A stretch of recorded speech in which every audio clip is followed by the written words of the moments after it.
following is a conversation with Laurel Colless. Laurel is a climate advocate, a kids science fantasy author, and a passionate educator who has dedicated her career to spark young people's interest in sustainability.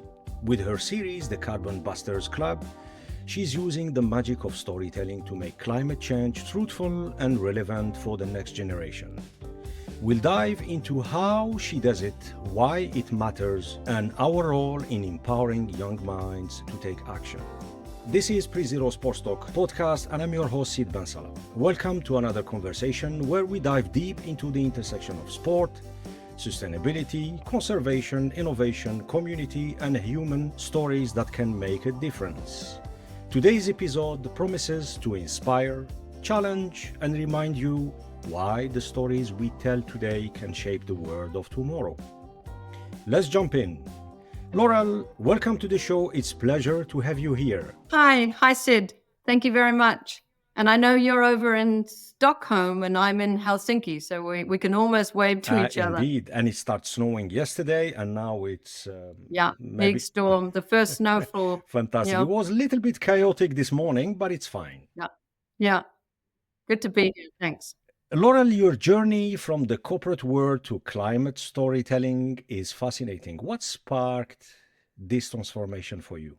Well, I guess it wasn't a spark per se, because it was sort of 5 to 6 years of one particular chapter in my life where I was trying to do something brilliant. Mm-hmm. And actually, I was building something that did have quite a bit of traction and had quite a bit of impact on climate in the grown-up world. In Washington, D.C. It was maybe the biggest project that I led sort of my career. And it was very well guided. It was working with, I was at Virginia Tech at the time. I had moved out of corporate as a kind of business delegate at Virginia Tech in Washington, D.C. And they gave me carte blanche to create a 3-sector partnership that would include government, would include private sector, would include the university, obviously, and try to showcase some of their clean tech, their technologies, and some of their solutions and innovations around tackling climate change. And so what I did was I came up with a big idea to bring together building owners. So for anyone, okay, this is going to sound boring, but basically if you're looking at energy efficiency, which is a very important part of solving the climate puzzle, energy efficiency in middle-sized buildings. So I'm talking buildings about 10 stories high. Doing a retrofit on this kind of middle-sized, middle-aged building, or you might call it a modernization project. Looking at the HVACs, changing all the light bulbs on every floor, just generally upgrading all of the basic infrastructure. That is called the low-hanging fruit of solving the climate crisis. It's a big one. And in Washington, D.C., and now I'm taking you back to sort of 2007, 2008. At that time, the energy companies were offering these brilliant so-called energy services contracts where a building owner can take their building and do the full retrofit and then pay for the whole thing via the energy savings that they reap. Okay, I'm probably jumping in with too much detail, but it was a big idea, and we got 100 buildings pledged to do this. Virginia Tech came to the Capitol. We got the front page of the Washington Post. The whole thing exploded into this, climate sort of project of the decade. And then what happened? Tell me. I'm asking you, Sid, what happened? Do you think Nothing did happened. The building owners go forward with their retrofits? Nothing happened. Not nothing, but not enough happened. And, of course, a lot of things happened with the university. Yeah. We built a lot of sort of what you could call theoretical conferences and, opportunities for people to learn. And some of the retrofits were quite high profile, and they were documented and, followed, but certainly not anything approaching 100 buildings. And so I became quite disillusioned. I just saw people, turning their backs on opportunities that made really good business sense, and also just putting short-term gains ahead of long-term economic value as well as long-term environmental value. Yeah. So 6 years later, when I left DC, I was the spouse then of my husband was an ambassador, Finnish ambassador in Washington. So, I had that side of the job as well. But this was a big project, and it's actually still going, but in a different format. So I became disillusioned with the grown-up world. And when my husband got sent on a posting to Greece, I sort of jumped into working with the kids. But I could tell you more. I don't know. Yeah, we're going to talk about that later Pivot. on. Yeah. Okay. Yeah. Because it was an interesting pivot. It wasn't really planned, but it did make sense once I jumped into working with 9 to 12-year-olds, and I realized that they understood the urgency of climate change. I mean, they really jumped in and wanted to come up with big ideas and big solutions, and they couldn't understand, once they kind of got some of the facts, they couldn't understand why their grown-ups weren't doing enough. So I made this pivot, and it was kind of forced upon me because I arrived in Greece. For any of your listeners who follow world politics, I arrived there in 2011, which was sort of when the economic crisis had really hit. Yeah. And my husband started work in September 2011, if I'm remembering correctly. And when we got there, it was about the time of the dissolution of these EU partnerships around financing Greece's debt. But we won't go into that in too much detail. But clearly, I couldn't have a job there. The economy was imploding. And actually, the Finns, the Germans, and the Dutch were kind of the bad guys because they were giving pushback on using their taxpayer dollars to make more loans to the Greek. But that, again, is another story.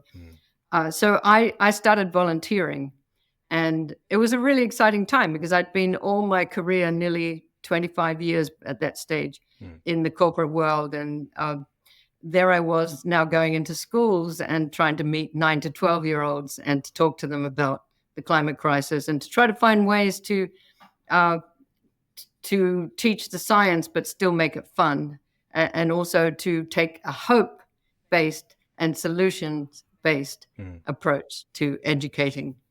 Let me go back to what you said earlier about the project to retrofit the buildings to be more efficient, more sustainable, which, in my view, it's a fantastic project. Have you kept in touch with the team there? Are they still following that project, or it's over?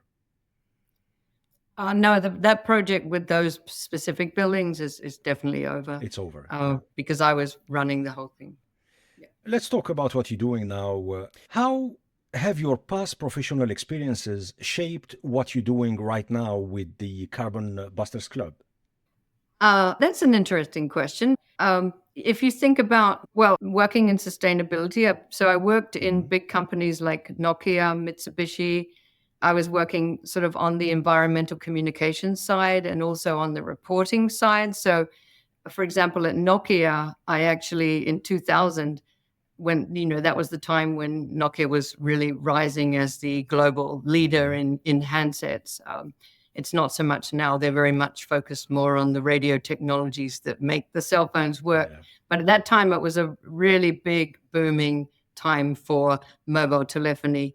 And I was so excited that the company, this Finnish company, headquartered in Finland, global company, of course, Nokia, wanted to start looking at sustainability and to start reporting on the company's impacts on the environment and looking at all these issues that now, is quite business as usual. But in 2000, it was still quite a new thing to start figuring out how much water we had used, in 35 countries with, a very big employee base, or looking at social impacts like health and safety and inclusivity and how do people feel at work. Really wonderful things, but I was particularly interested in the environmental elements of that and really trying to figure out how the business itself was impacting the communities where we were working. Yeah. So I basically spent 25 years sort of studying the environment in the business context. I guess it was a lift and shift into working with kids and trying to talk about climate change and impacts. Yeah. We were talking earlier, Sid. I think I was telling you we tried to put blankets over trees and to demonstrate to children about heat trapping gas and global warming and showing pictures of the atmosphere. Yeah. And Laurel, if I may ask you, you choose to write for young readers. What made this age group the right audience for the Carbon Busters Club, for example? Well, when I jumped in Greece, actually, I had two daughters and they were 9 and 12. Okay. So they were exactly in the sweet spot of my target audience. And it was just a next easy step to head off to their schools and start from there in the classrooms where my own kids were. And they had lots of questions and they got excited as well. So it's also the age now that my children are now 18 and 20, so this is how long I've been doing this. Long time. I see that age group is where you can still catch the children they still, of course, they love science and they want to learn, but they still believe in the magic of nature. Nature still has that magical element, which makes this kind of fantasy storytelling that I've developed so special. And it also, they're just big believers and they're still full of hope.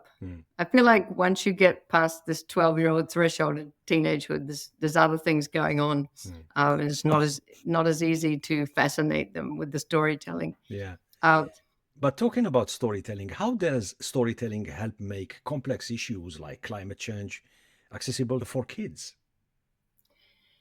That's maybe the question. That's maybe the crown jewel of questions to ask me, because of course it didn't come easily. At first I was grappling with how to come. I wasn't even sure I was going to do books. I was still looking at the ways, developing these kind of fun characters, one-off ideas with stories to try to make this. I mean, this is a climate crisis, so you can't walk into the classroom and just only talk about deforestation and rising temperatures and flooding and Armageddon. You have to come in with something that is going to spark curiosity and interest. So what I finally did was I basically developed these characters and then I put them to play sort of in the classroom and did role plays. But these characters were sort of 11-year-old kids. And I actually led with a boy because my family are all teachers and my younger brother actually had been telling me that boys don't read anymore. So when I started to write the stories down, I was determined to have a boy and try to catch these 11-year-old boys and get them back into reading and into literacy. But what I did was I thought I'm not going to world build. I want fantasy, yes, but I'm not going to world build. I'm going to, people ask, how do you build the worlds for these stories? I say, I look out the window or I read the IPCC report, the Intergovernmental Panel on Climate Change, or I look at the news. There's so much going on with extreme weather attacks nearly every day. And so what I did was I'd made this fantastical element that I would lay over today's world, a version of our world, because I didn't want the children to read the books and then feel like that was some problem that was happening over there. But at the same time, I had to think about how I would encapsulate the problem, for example, of extreme weather. So what I've done is in the books, in the stories, this is a school series. So I have the children at school and I have them, it's a top school. It's a kind of secret school for ecodemic excellence. So the kids are the top eco kids from around the world, and it's kind of quite secretive. It's in the mist on an island off the south coast of England. And actually it harks back to Arthurian tales. So there's a bit of old mythology in there. But what I did was I put all these kids together and I decided the villain would have to be extreme weather. Okay. But I didn't want to just have it sort of in this kind of realism. So I wanted magical realism. If you're familiar with that term, it was made famous by the Colombian storytellers in the 70s. But so magical realism is where you have this realistic level of action, and then you have this magical overlay. So what I did was, can I tell you about how I came up with the idea of these anthrogs? So Yes, the go ahead. anthrog beast, I mean, I love them. They're very scary. So the anthrog beast. Look, let me express what I'm feeling right now. So you're telling the story, and I'm already trying to imagine myself in your story, trying to come up with the storytelling. And it's such a complex things to do, storytelling in one side, then you try to get this complex issue that is one of the most vital issue humankind is dealing with, and we will keep dealing with in the future, which is climate change. So yeah, go ahead. Thank you. So the anthrogs, so that basically what I wanted was something that children would recognize. So I draw on mythology from many cultures.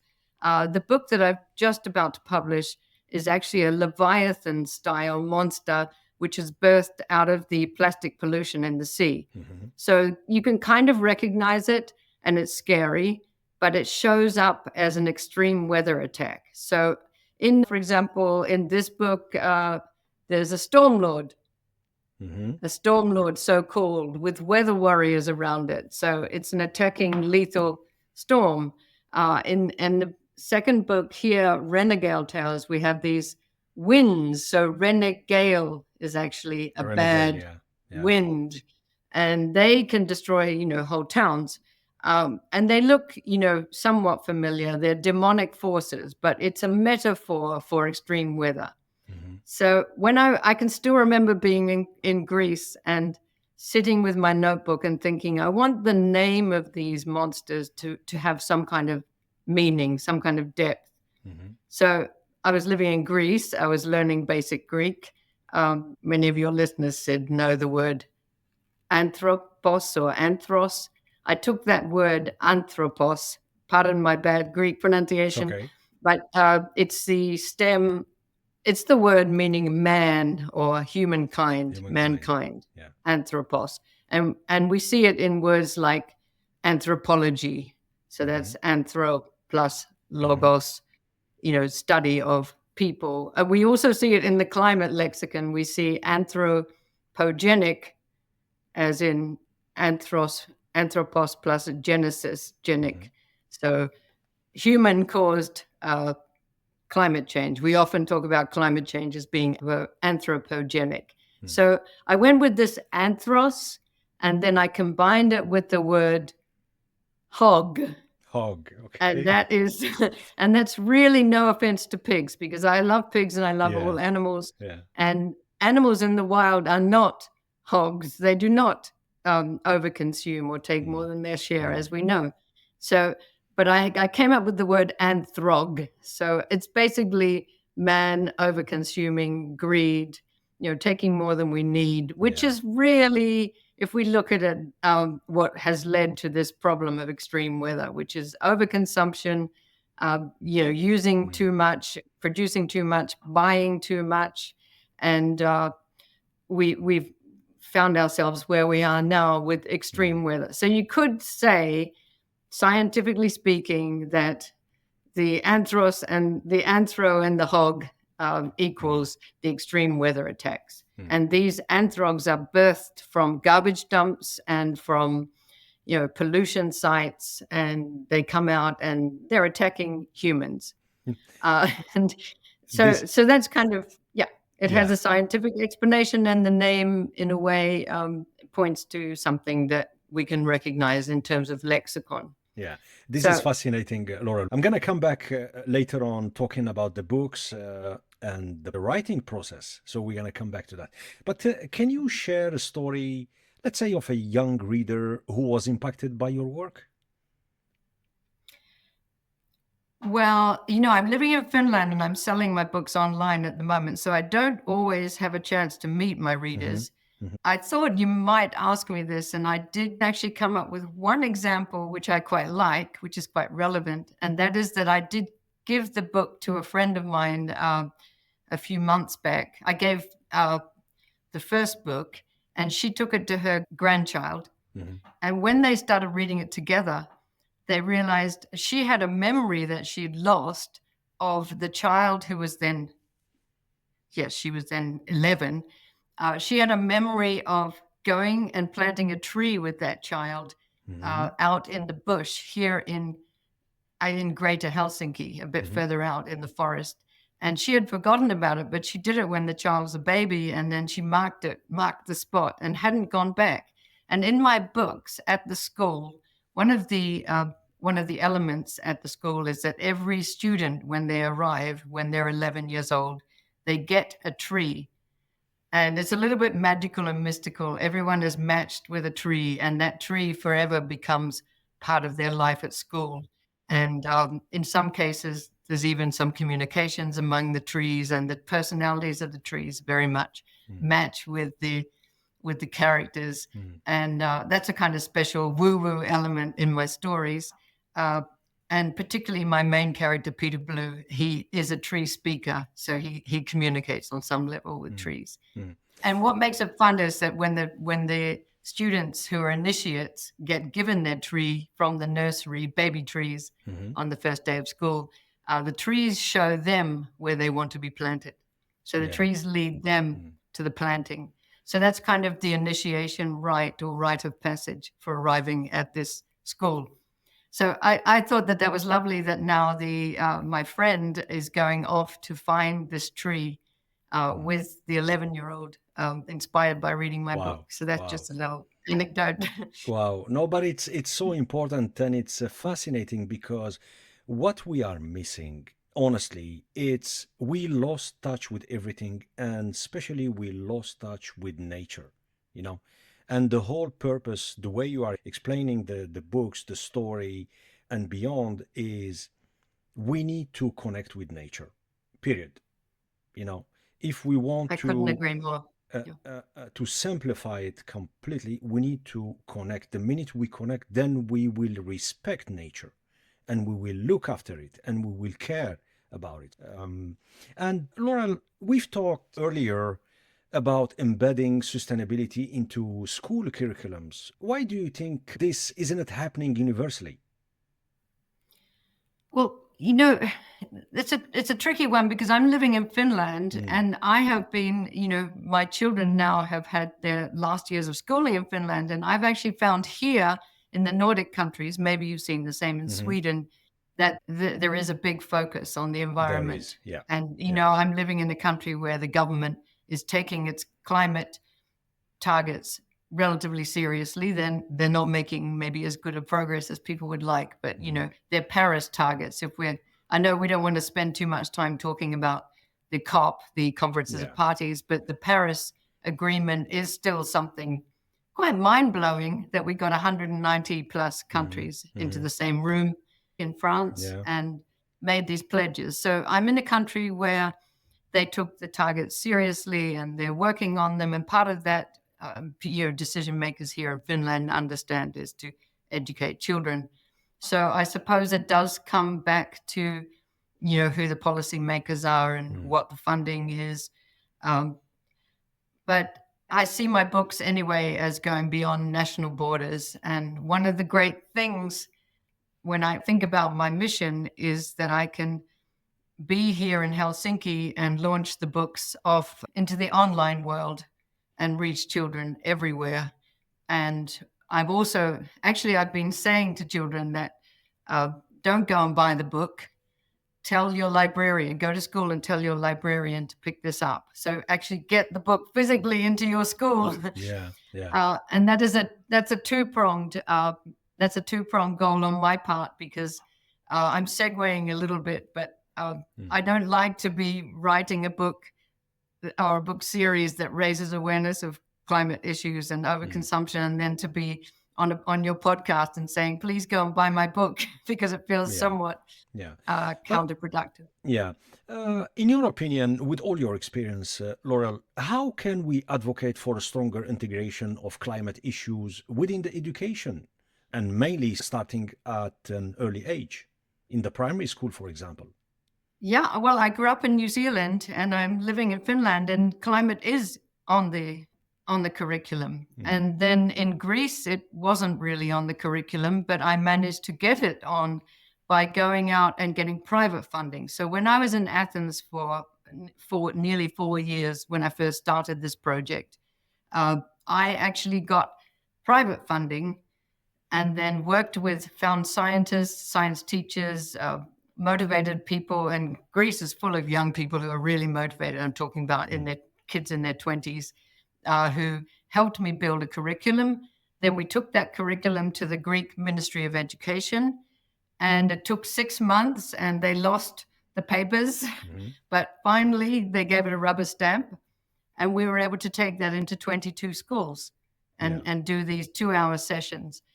And some of the teachers would just go out for coffee and cigarettes, and other teachers would stay in the room and really, see what we were trying to do and get motivated. So, you can catch those teachers, and I'm sure there's a ripple effect. Also, the children go home with what they've learned and they take it into their communities and their extended families. So that was one approach.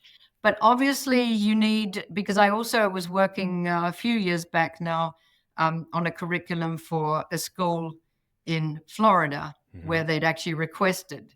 And we were developing, Florida, for those people who are familiar with US geography, it's a real magnet for all the extreme weather events with the hurricanes, the panhandle. So we looked at their geographies, and they have a very porous ground with the storm surge is very frightening and only getting worse year by year. And we were ready to launch that. And then there were some climate deniers still on the board at that school.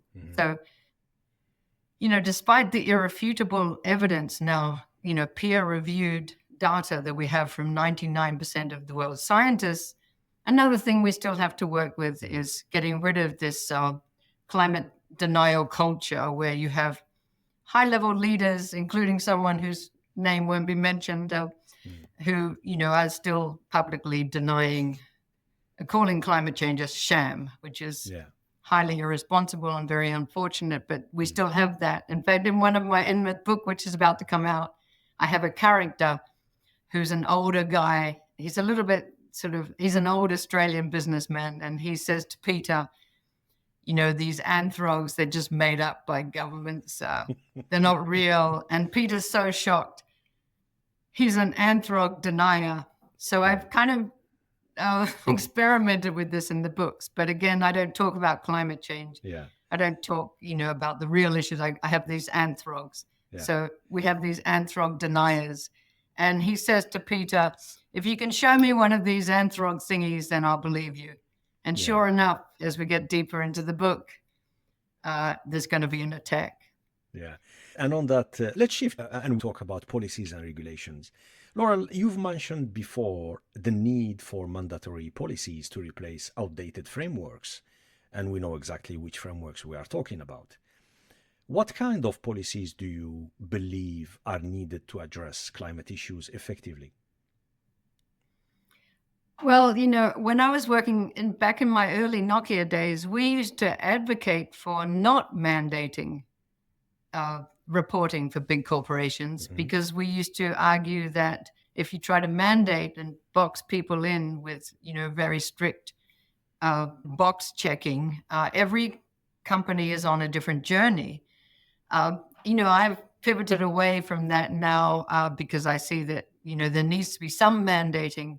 But I still don't think we've quite come with the silver bullet when it comes to corporations, at least. There are some smaller companies now, which I don't know if you're following. The EU has released its big so-called CSRD, the corporate, the Corporate Sustainability Reporting Directive, which has got a lot of companies scrambling. Is very comprehensive. It has more than 200 line items of these matters, sustainability matters.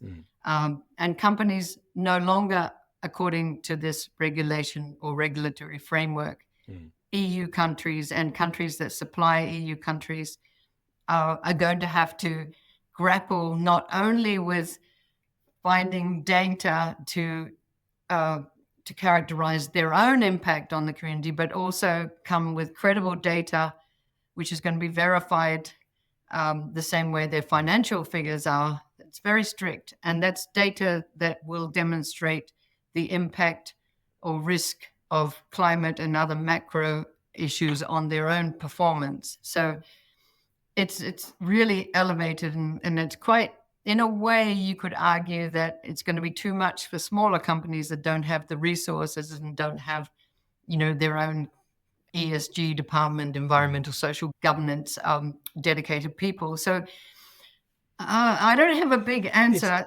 I still think that we have to look at ways so that everyone can come along. And I think we've managed that with the governments in the Conference of Parties, in the sense that we don't mandate these climate pledges or these countries pledging what they can do. But we do have, maybe I'm jumping around a bit, but maybe the answer is, go ahead. No, just for the listeners to make it really simple and not complicated.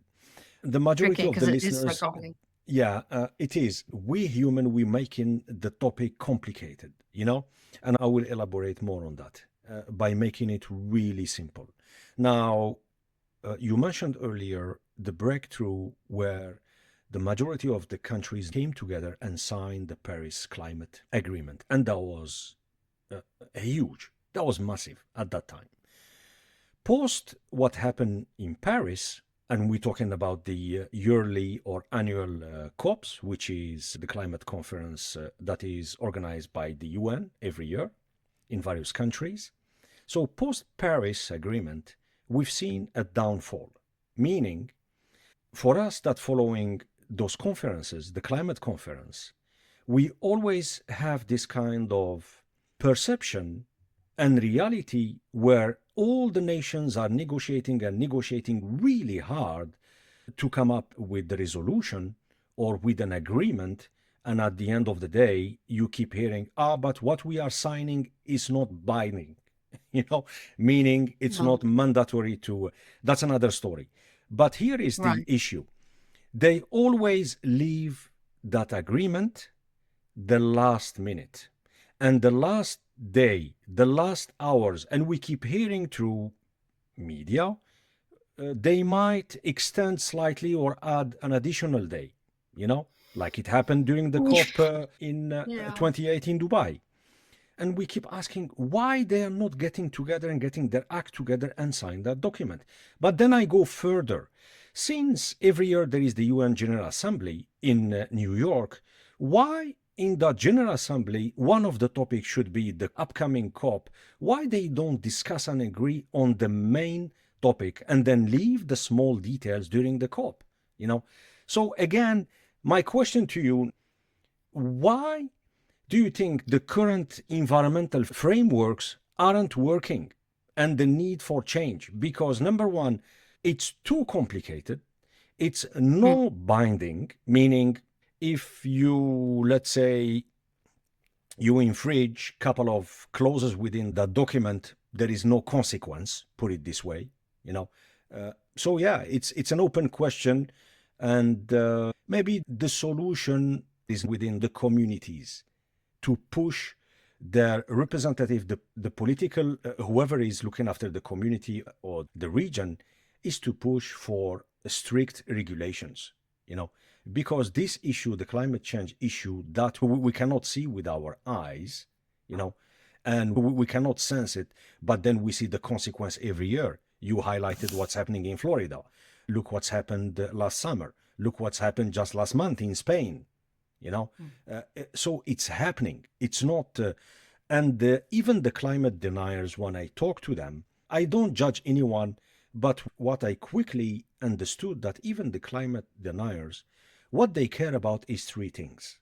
And we care about, all of us, three things. It's clean air, clean water, and clean soil from where our food comes from. Because we talk about, So even the climate denier, they champion these three things. Everyone cares about these three things. Now, what's happening, the climate disasters that happen all around the world, from flooding to typhoons to drought to, there is a big discussion, and still we didn't unite and say, okay, this is the consequence of human prosperity, and to explain human prosperity is a human activity since the Industrial Revolution. It is what it is. We prosper. We developed. We invent. We did so much as a humankind, which is fantastic, absolutely mind blowing. But the consequence, it's the negative impact with our planet. As we prosper, we can come together and find solution to slash our emissions, to maybe slow down on what we did. So anyway, look, I will jump to let's jump to Hey, but I want to jump in on one thing you yeah, said, go ahead. if you don't mind, Sid. Go So ahead. you're saying, and quite rightly saying, that the country contributions at these conferences, the parties at the COP, and we're now on COP 29, In they're not Azerbaijan. mandatory, they're not binding, but they can be ratified, and they can basically, what can happen and what is happening is that countries, governments at the conference are making pledges, and their own people back at home are able to take them to court if they don't follow through. So there's more and more lawsuits, quite credible lawsuits that really raise the stakes for governments who have made these pledges and then are not creating the right policy environment or the right kinds of taking the right kinds of actions to get them to where they've promised the country needs to be. Yeah, that's interesting, and it's important. The issue, the clock is ticking. That's the problem. The clock is ticking. But Sid, I would still argue that having 190, nearly 200 countries all together in the same room, even if, as you say, they always take it down to the wire with the negotiations, it is an achievement. And it's probably, in terms of government policies, probably the best thing we have at the moment. But I agree with you 100% that it's overcomplicated. Yeah. So, I think that we should just basically, as you said, everyone wants clean air, everyone wants clean water, clean soil. There's even if you're a climate denier, there's absolutely no downside to investing in clean tech. There's no possible downside. Yeah, absolutely. You're going to make economic gains, ultimately health gains. Children will be happier and more creative. People will be healthier.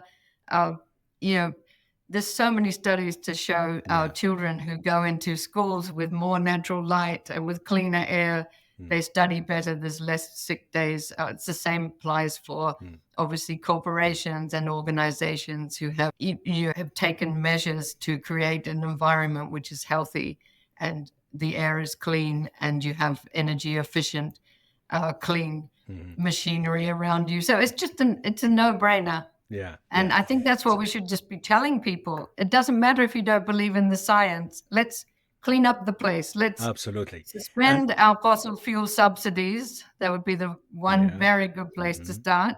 And let's just get to work on renewables. Renewables are now, the value proposition is very much there for renewables worldwide now, for solar and wind.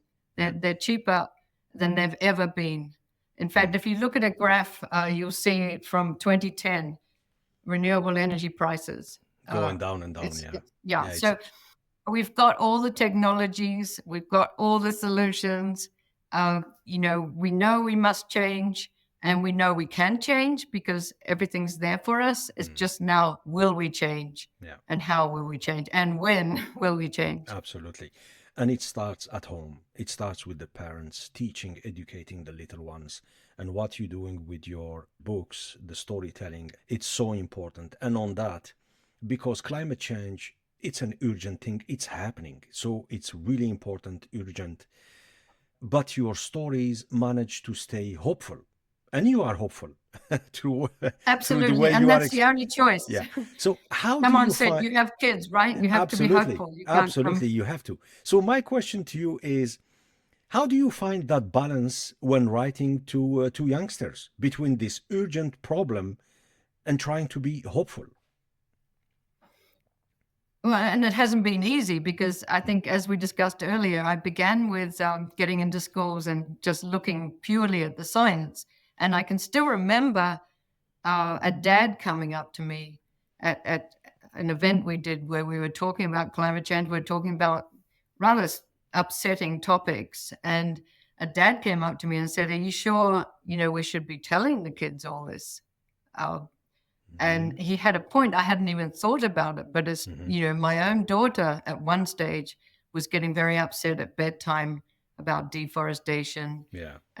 She'd been looking at slides where you could see all these football fields and see, every hour all these football fields were disappearing.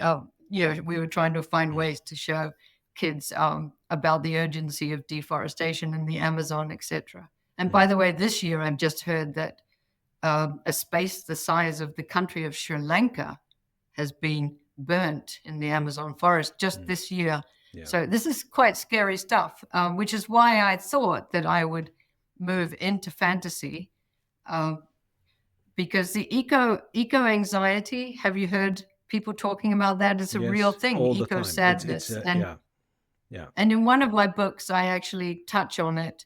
But the thing that we need to do to help our kids if they are suffering is to empower them with big ideas and to get them out. You work a lot with sports as well, Sid. So if you're someone who has a kids sports team, of course you're focused on whatever sport you're doing and winning and getting together. But team building can also be done with these kind of big ideas, like do a zero net energy event, or have people cycling to training, and measure carbon footprints. Do fun things where you have goals that go alongside the sporting achievements, and get kids empowered and get them part of the solution and feeling like they're out doing something. And that can have a huge effect on the mental. Absolutely. Well, this is one of the reasons we launched this medium, this podcast, focus on the sports industry, because we know that sport has a power to unite. Sport has a power to make a difference, in people's life, communities. The issue of climate change, it's a real issue. Let me tell you a very short story, since we spoke earlier about climate deniers. I had many discussions with many individuals that still believe climate change, it's a hoax. There is no point to argue, and there is no point to point a finger. But then when you engage into, let's say, a good argument, a good discussion, and the minute you touch, so we spoke earlier about clean air, clean soil, clean water. But then I started, beginning of this year, to invite guests to talk about conservation, wildlife conservation. And then through that, what is fascinating, when kids are born, since the first week, we give them stuffed animals, something, teddy bear, anything. And we do it without thinking. And then they grew up with many animals, stuffed animals. They grew up watching cartoons, and those cartoons are animal characters. They grew up seeing all these moving animal characters in a savanna. Could be slightly brown, slightly gold, but the main color is always green all the time. Yeah. And they grew up with that. And then at some age, maybe 2, 3, 4, they go to the zoo to look at the real stuff, the real animals. And if they're lucky, they have domestic pets at home, or if they're lucky, they live in a farm, then it's a plus. So, and we spoke about connecting with nature. This is what we are missing big time. It doesn't matter if we live in a big cities or whatever, just take the time, the effort, during the weekend, during a day of holiday, go to and connect with nature, because nature has a power of healing. But that's another topic. Let's go back to the. It's a really good one, though. Yeah. And also, just even if you can't get out to be in nature, looking at pictures of nature, there are a lot of studies to show that even that can be very healing if you can't find a way to get out. But and those animals now, many species are in danger. Many of them. We are losing species. We are losing them at a rate that is crazy. At some point, if we carry the end on of like this century. Absolutely. And then So we ask the question, so what are we going to tell the teenagers that one day were babies and they grew up surrounded by stuffed animals and probably developed some kind of connection with a animal and things like that, and suddenly they vanished? Who's to blame? You know. So this is the sort of conversation and topic I you're going to discuss make with. me cry, Sid. No, but at some point, uh, um, we are talking about framework, we're talking about regulation, we're talking about co-op, we're talking about all this complicated, sorry to say, nonsense. Let's take a step back. Since the inception of humankind, they get together, hunter-gatherers. Why they get together? Basically to be stronger, to defeat big beasts, and to do things together. But then the minute they started communicating what is absolutely relevant, they started to get together and be together as a community through storytelling, as simple as it is. Sure. But then they started to learn to live and to survive within nature. I think we lost completely touch. I'm not saying that we prosper and we are where we are and we need to be to blame. Absolutely not. What we did is absolutely fantastic. But what we need to do, whatever is left now, we need to look after it. It doesn't matter. We have to look after it. We need to educate the little ones. We need to push as a community the decision makers to have a simple, easy to apply regulations. We need to stop telling ourselves that sustainability is a complex word, and meaning when it's complex is expensive. No, it's not expensive. And you spoke about that, Laurel, earlier, about Proposition, renewable exactly. energies and value proposition. So at the end of the day, when there is a will, there is a way. So Right. yeah, You're absolutely right. Mm. And I think actually you've really touched on this idea of simplicity, and we're overcomplicating it. Basically, when you put it the way you've just set forth, it just makes perfect sense Yeah. to everyone. Let's You talk. know, Yeah, yeah. Let's talk about greenwashing. What exactly is greenwashing and how do we see it happening in today's climate movement? If you can explain it in a very simple way, Laura. well, I think greenwashing is just overpromising, usually by corporations or governments, overpromising on what they really intend to deliver or what they're capable of delivering. It can be to deflect away from other bad stories. But the idea is that you're reporting or you're making climate promises that you don't intend to keep. And it's helping you, in very many cases, sell products or enhance your brand reputation in a way which is unethical, shall we say. But I think it also happens to, some companies, even by accident, where their intentions are good and they come out with their press releases. And then when the reality hits or the enthusiasm ebbs with these big, ambitious goals, it's not easy. I mean, I've been looking at also cities. There's a lot of cities now coming out and pledging to be net zero by 2050. And it's really exciting for the policymakers and for the business community and for the citizens. But you could compare it to when, in January, we see the spike in gym memberships of everyone with all their targets. And by March, it's starting to go down. I mean, think of these cities that in 2025 make a pledge. They have to maintain the momentum and the enthusiasm until 2050 to get this rocking and to keep it going with changes in governments and, all the people you need at the table and all the consensus you need. So it's not always intentional, but there are some pretty scary ones out there. I was reading in The Guardian. I didn't plan to talk about this, but I read in The Guardian newspaper, the UK Guardian, yesterday about, and I think it's been reported in the Wall Street Journal, about this consortium of, and I won't name names, but a consortium of chemical plastic producers who in 2019 came out with a massive, I don't remember all the numbers, but they made a consortium and said, we are going to beat single-use plastic with a massive campaign for recycling plastic. And now we're in 2024. There's been a very in-depth study of how much they achieved. And I think the number was that they have produced 3,000 times more plastic than they've managed to recycle during this period. Yeah. So that's an example of greenwashing, but also an example of what we call gaslighting on the environment.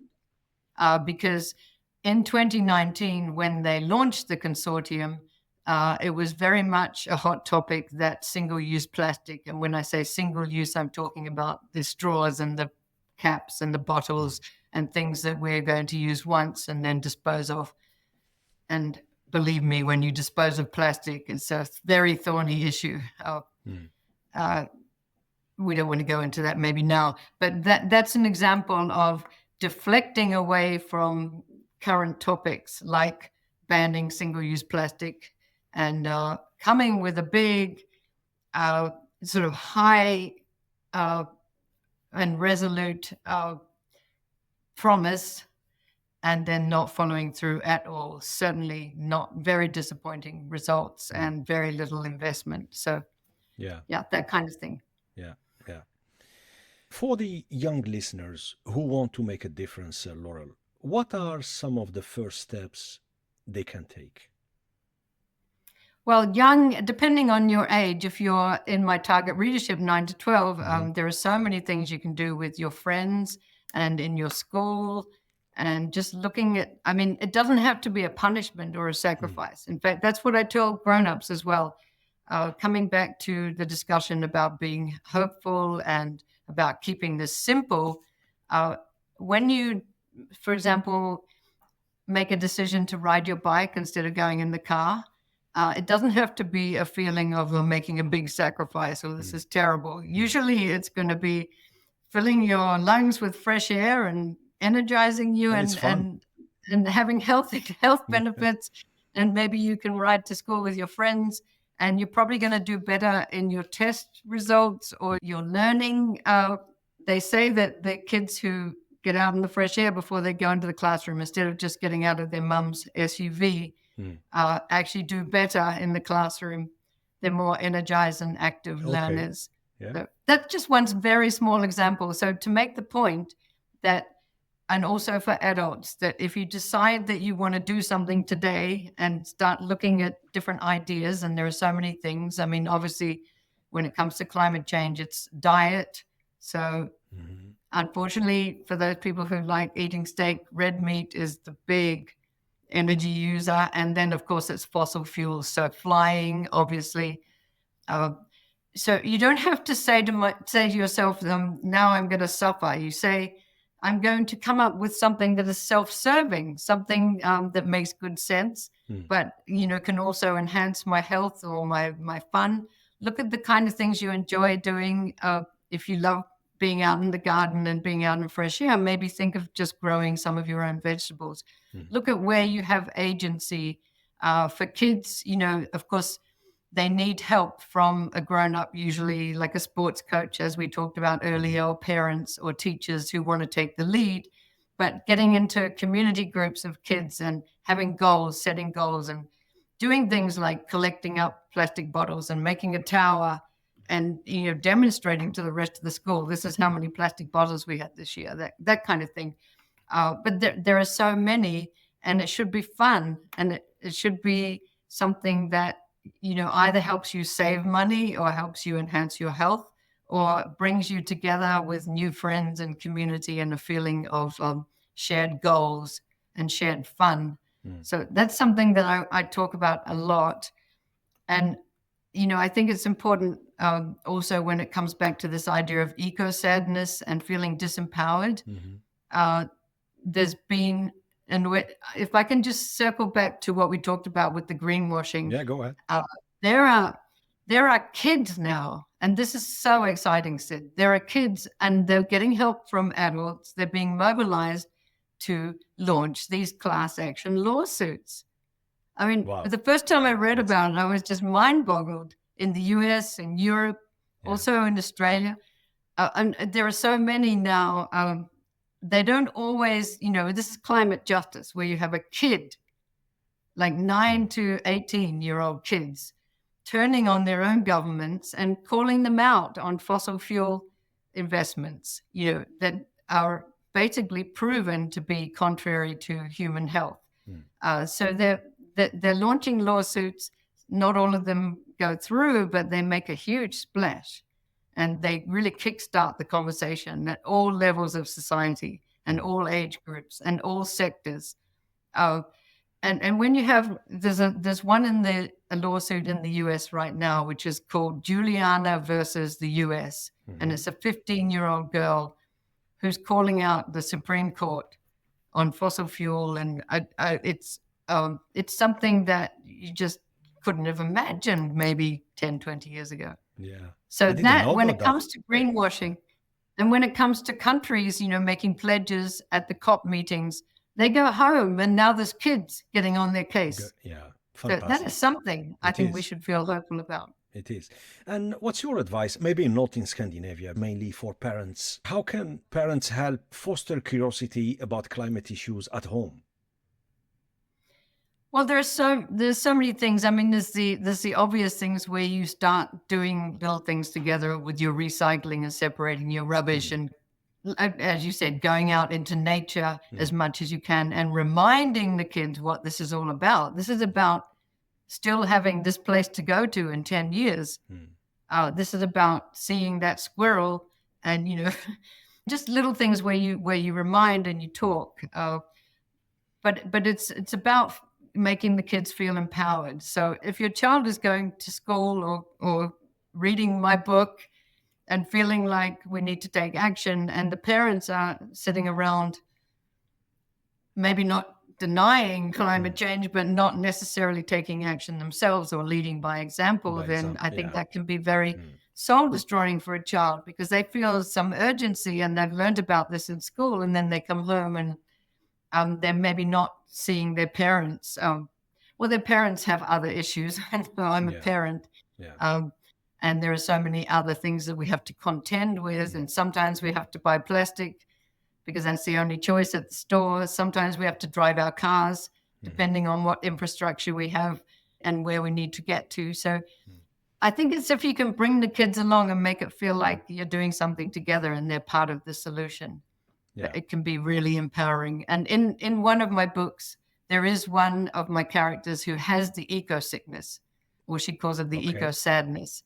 And she actually she's very timid, but in the end, she gets to fight the monster. So she takes things into her own hands. Obviously, that's not something they should do at home. But this timid girl, her name's Tippy, she takes on this monster.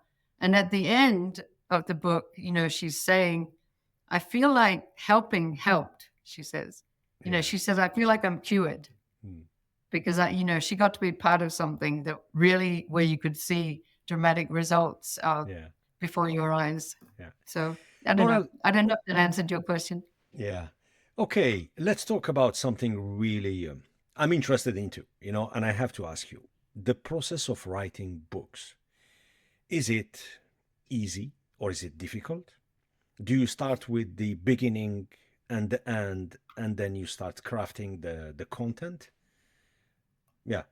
If you can walk us through the whole process.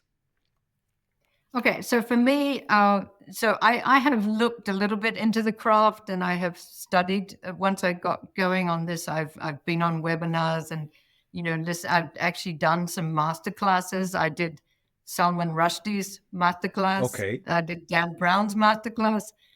Dan Brown was very good at helping I had lots of story ideas, but I didn't really know how to make page turners.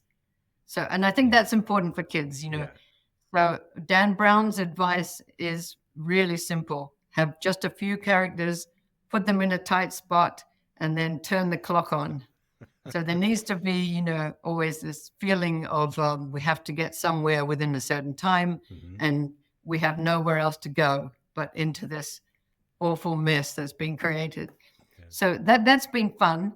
But when it comes to putting the books together, you just have to show up. This is what I've learned. So Okay. I have to write every single day. I have to get up. I have to sit down on my laptop, even if I feel like there's nothing there for today. I have to just show up. And then this is the phrase I'm going to leave you with: trust the process. You have to trust the process. So if you show up every day, and some days you write only 100 words and then you throw them away the next day.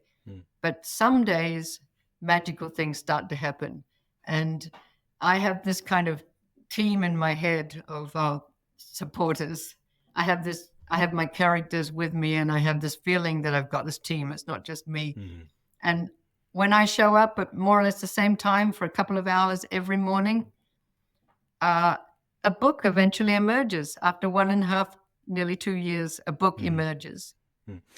And so it's the process. And by the way, I would say that whatever you're doing, a book, a big project, a work assignment, a school report, trust the process.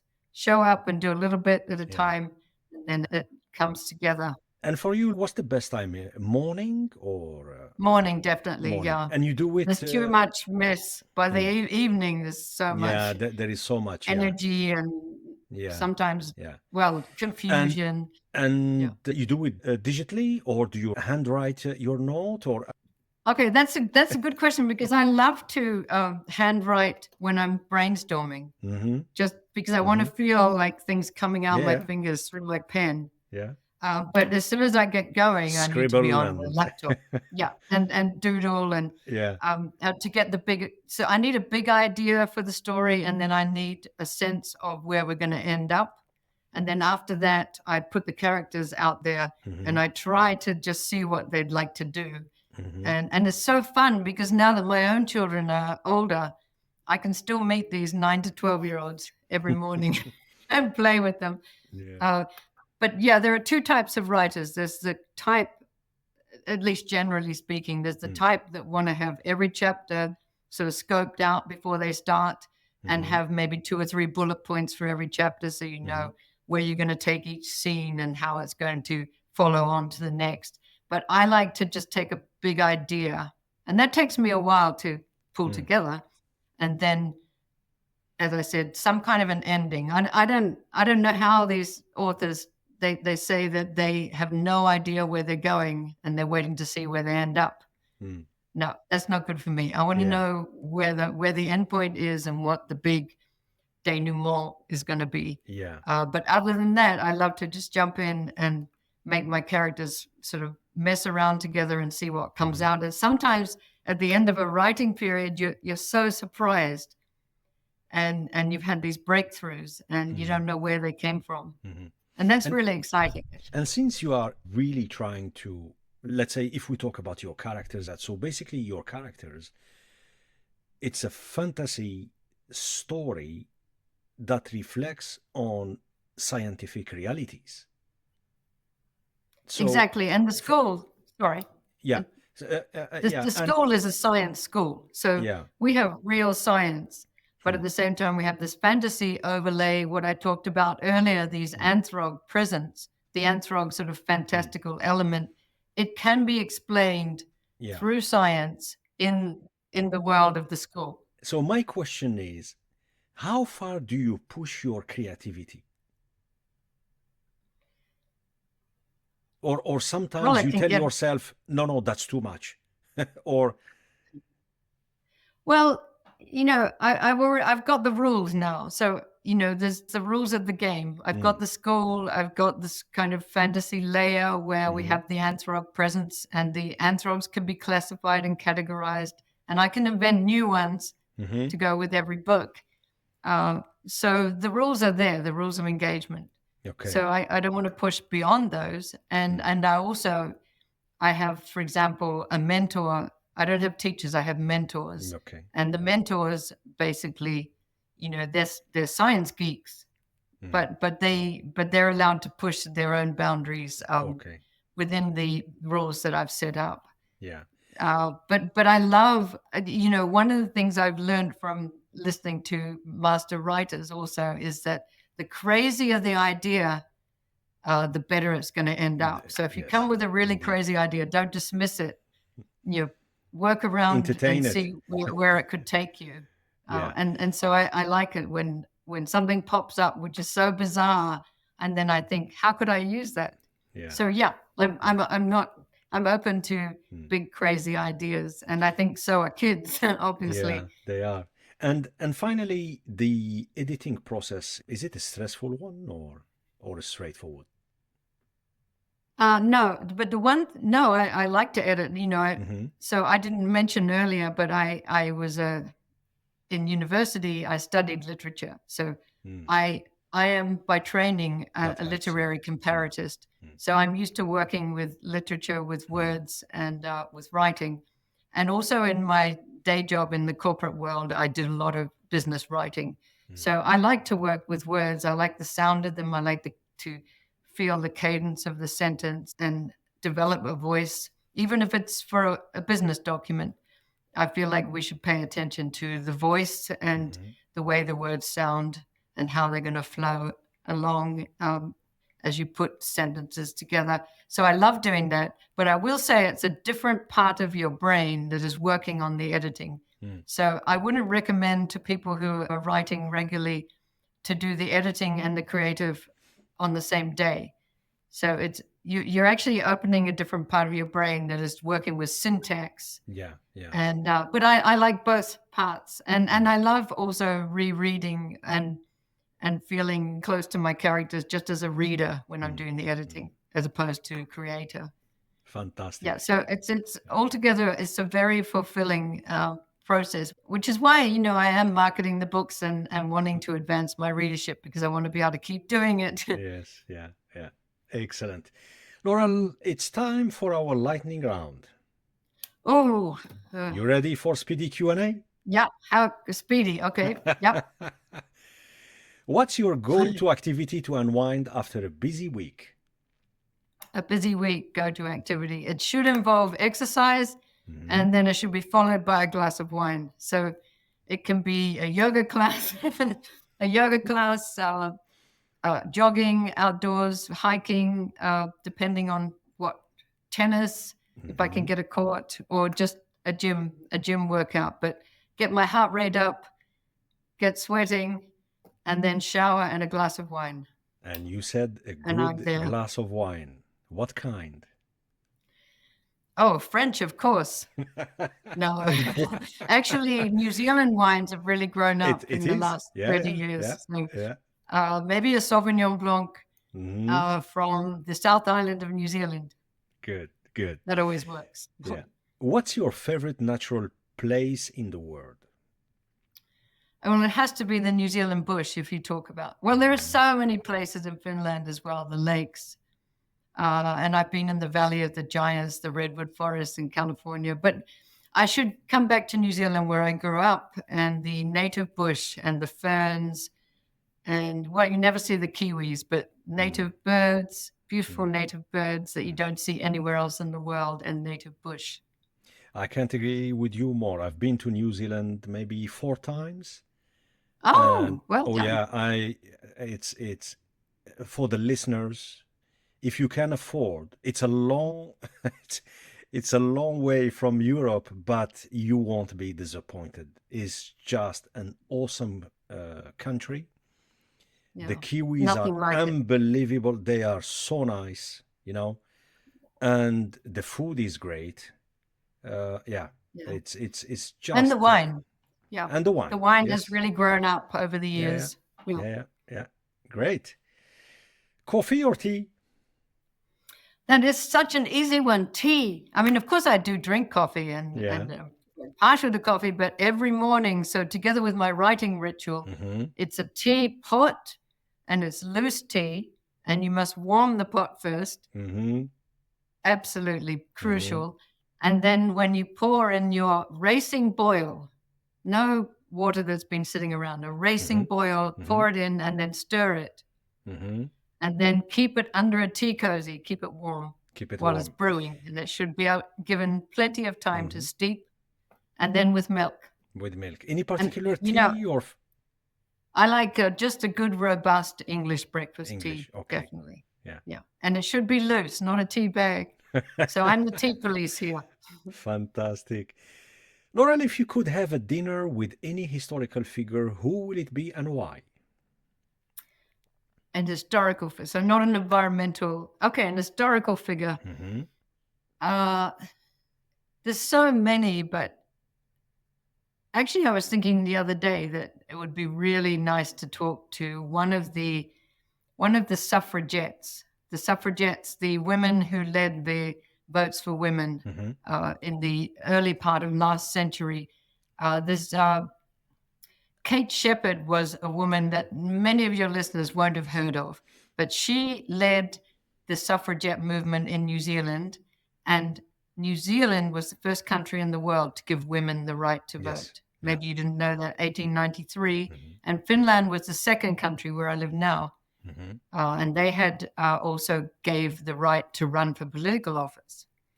But there is Emily Pankhurst in the UK, who was a really strong woman, and Susan B. Anthony, and then Kate Shepherd. Am I allowed three? I could get them at the table. Yeah, go ahead. And what I want to ask them, I haven't really thought about this before, but there's such a similarity between the pushback they got on policy and the kind of suffering trying to make people understand how reasonable their request was, just Yeah. to provide half of the nation with the right to have an opinion on the leadership.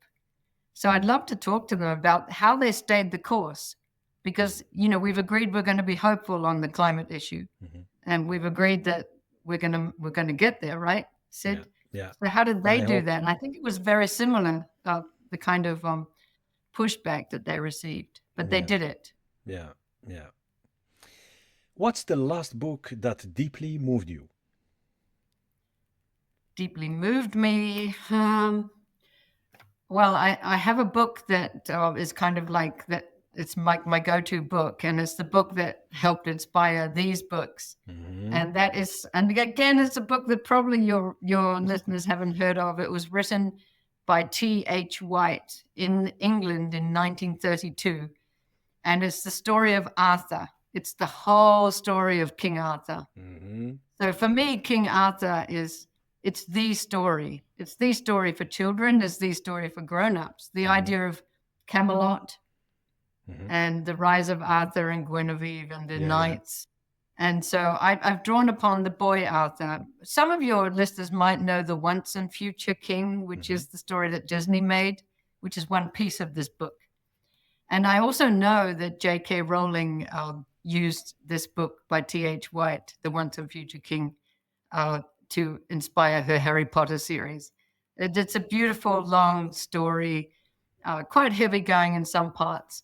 But it's the story of Arthur and Merlin, and beginning from boyhood all the way through to creating Camelot, this kind of utopia. And so people might like to go back to that now, because I think we do need another Camelot. Yes. Yeah. And any particular book that profoundly shaped your environmental journey? People might have read Rachel Carson, The Silent Spring, which was pre sort of climate crisis thinking, but very much had an influence on chemical use, chemicals killing birds. And one woman, really stood up to the establishment and to the chemical companies. The book itself, I didn't pore over the book. I skimmed it because it's an older book. But when I was living in the US, it made me understand how much of a powerful impact one book could have on changing a conversation. Indeed. Favorite children's book growing up? I'm a little bit ashamed, but I used to love the Enid Blyton. I mean, it's not deep. And of course, I read the C.S. Lewis, and I liked and I liked reading many of the great classics. My parents read me the classics and Dickens books and others. But what I really loved was curling up on my bed when I was about the age of my characters now, curling up on the bed with the Enid Blyton books, the famous five. Have you ever heard of them? No. I mean, No. they're older, but these 5 kids who would go out, no grown-ups, and they would take on big challenges, and they would get really scared, but they would keep going, and they would solve these mysteries. And they were called the Famous Five. Famous five. And I Yeah. really feel like sometimes when I'm writing my characters, when the Okay. characters don't want to keep going, that it harkens back to that time when I was there alone in my bedroom, buried in my book, and following these mysteries. So that's a shout out for Enid Blyton. Okay. Skill you're trying to learn right now. A skill. Well, I'm learning to be a writer and a publisher. I'm publishing now. I've turned my consulting company, into a publishing company. But I'm also getting deeper into AI. And surprisingly, because most older women are not doing this, I don't think, but I'm trying to develop a bot, an AI bot, to work with sustainability reporting for corporations. That's on the other side of my life where I'm still doing some consulting.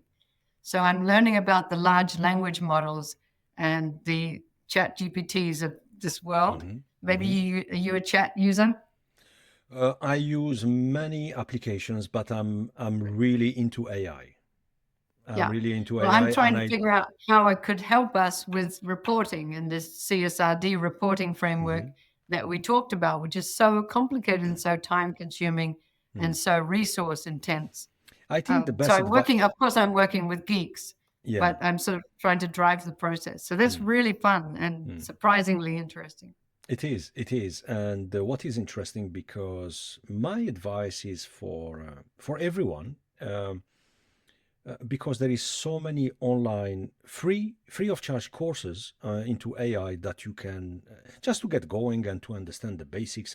Right. And the best way to learn is to try to do some kind of automation, either if you are a content creator, and just try things, and don't go wild in terms of subscribing to a couple of softwares. Use the free version to start, just to get your head around and understand how it works. And then you will be amazed how much and how fast you will learn going forward.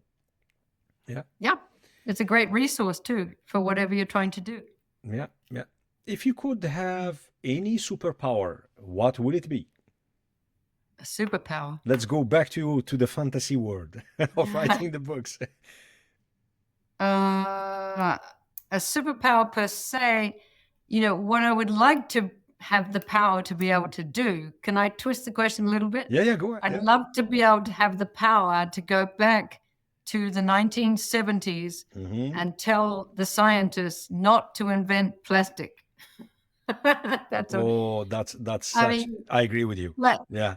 Because plastic, it's so convenient, and it seemed like is. such a brilliant idea at the time. Yeah. And it's so cheap to produce, and we can produce it and use it. Of course, we can use it also for important things like in medicine and in storage, food storage.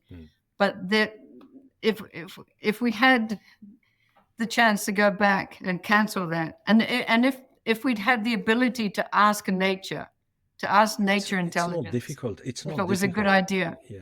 It's not difficult. It's like, look now, you go to a grocery store, you go to a supermarket. There is not one single item that is not wrapped into plastic. Even when you go to the organic section, you see a cucumber or whatever, and it's wrapped in plastic. I ask myself, why? That's my worst nightmare. It already has its own skin to protect it. Yes. So many vegetables have their own skin. Yeah. And you go to the farmer market. In plastic. It's crazy. You go to a farmer's market Sunday or Saturday, talking about here, or even in Europe during summertime, and it's such a nice thing to do. You just pick and choose. It doesn't matter if the fruit or the vegetable, they look ugly, but what's important is the taste and from where it comes from. It's just crazy, absolutely crazy. I agree. What's going on. And then the funny thing, because when you travel and you hear about I will not mention any brand or any airline name. I go back to gaslighting and greenwashing. Here we go. A perfect example. Most of the airlines here in Europe, you see in their let's say, whatever bio description, sustainability is there and it's well written, and you have pages and pages about sustainability, how you can contribute as a consumer or as a regular frequent What can flyers, you know, how you right? can contribute with the biofuel, and then you do all Or these things, buying the offsets. or The buying the offsets. What's offsets, the other which one? I'm Which not is believer into offsets, but that's another topic. But then you are on board, and you see still 60% of all the items on board, they are wrapped into plastic. And then you ask yourself, can I recycle that one? Is it a single-use plastic and stuff? And it's still there. So, yeah. Anyway, a song that always lifts your spirit. okay. Actually, I thought I was hoping you would ask me this one because I've heard you with your quick fire questions, and I put quite a bit of thought into it because I love so much music. Mm-hmm. I like listening to 70s pop when I'm at the gym because it Okay. reminds me Yeah, of when yeah. I was a teenager. But I wanted to come up with what I really took the question seriously. Mm-hmm. And I finally arrived at, well, it's a piece of music, but it also has a song. And that is Beethoven's Ninth Symphony. Now, if you've ever, it's Ode to Joy. If you've ever heard it performed in a large choral setting with the orchestral, it's the most uplifting, universally dynamic sounding piece of music. And it can, if you listen to it, even doesn't have to be live, but if you listen to it with the volume turned up, you can feel hopeful about anything. Thanks for And advice. Yeah. yeah, Yeah. and Beethoven, he composed it when he was already stone deaf, and Wow. yet it's so universally appealing and it's Yeah. so powerful. Yeah. Yeah. So yeah, that's my pick. Yeah. Thanks. A piece of advice you'd give your younger self.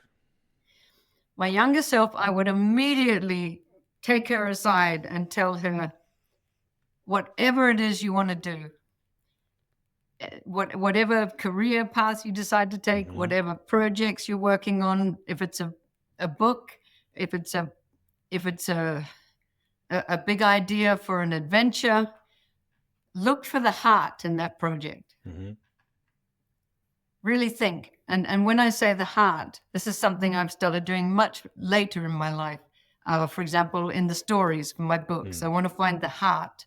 If I Yeah. can't find the heart, I don't want to work with it. Yeah. And when I say heart, some people might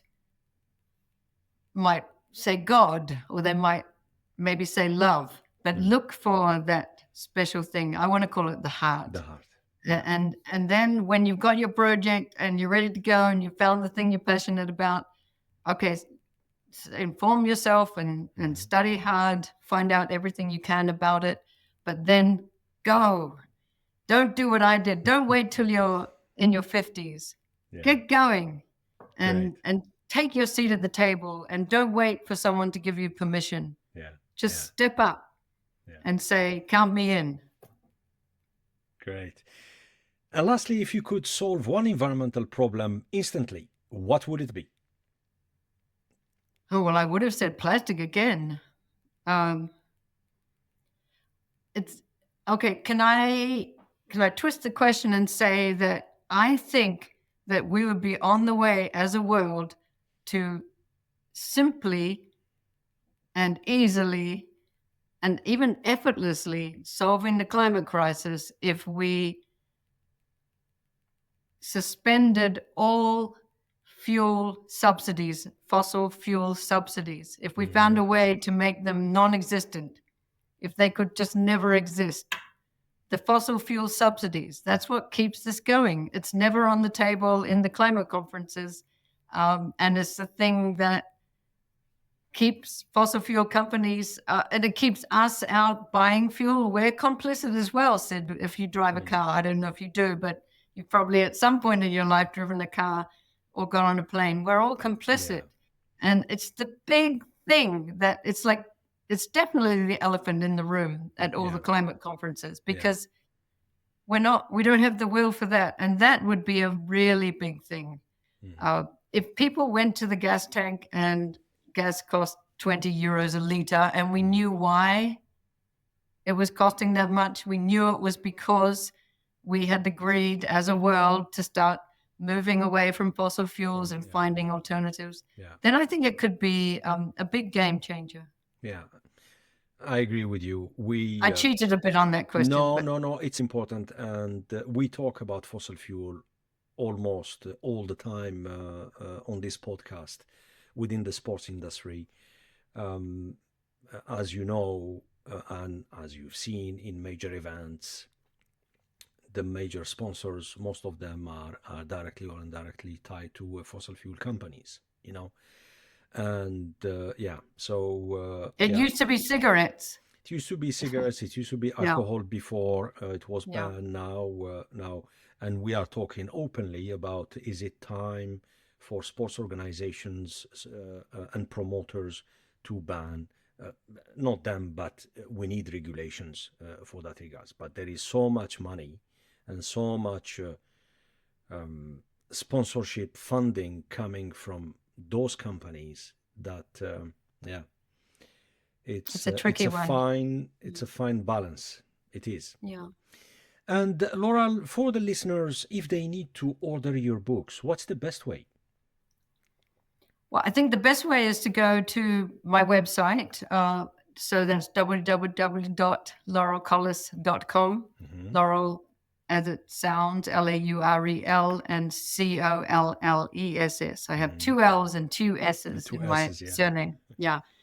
So, or straight to Amazon, the Peter Blue series. But you know what? What would really make me happy? Of course, I need to sell books because, as I said, I want to keep writing. But what would really make me happy is if parents or children could go to their libraries and get the libraries to order that book. Or if you are kind enough to buy one, have your child share it. So let's get circular. Let's get circular economy, because I said to you earlier, Sid, that, on the one hand, I want to raise awareness about overconsumption, and on the other, I shouldn't be just there saying, buy my book, buy my book. But actually, do you remember there was a famous campaign from Patagonia in 2011 where they had I think they had a big full page in the New York Times, and they said, do not buy this jacket. And it was an amazing ad campaign because, of course, they have to sell their jackets if they want to pay their manufacturers and their suppliers, and they're in the business of selling jackets. They wanted to make the point through this kind of rather inflammatory statement, do not buy this jacket. They wanted to make the point that we should think twice before we make a purchase, and we should try to buy things which are quality. Hopefully these books are quality, but we should, also not, purchase more than we need. So we should think about our consumption.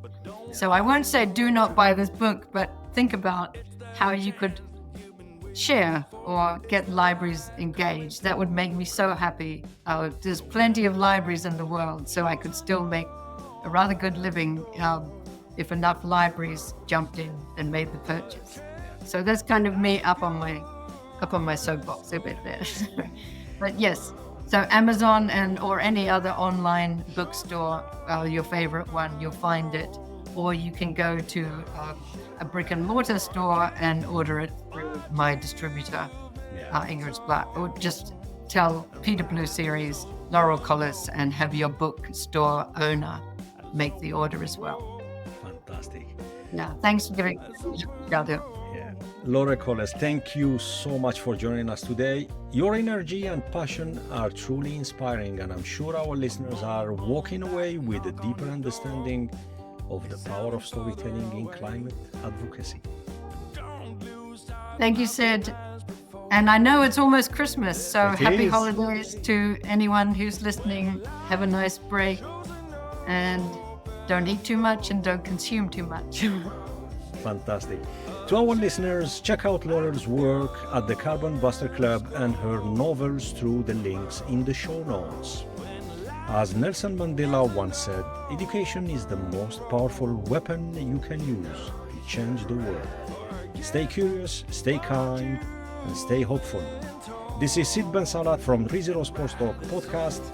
Until next time, wishing you all a Merry Christmas and a Happy Holidays. Thank you.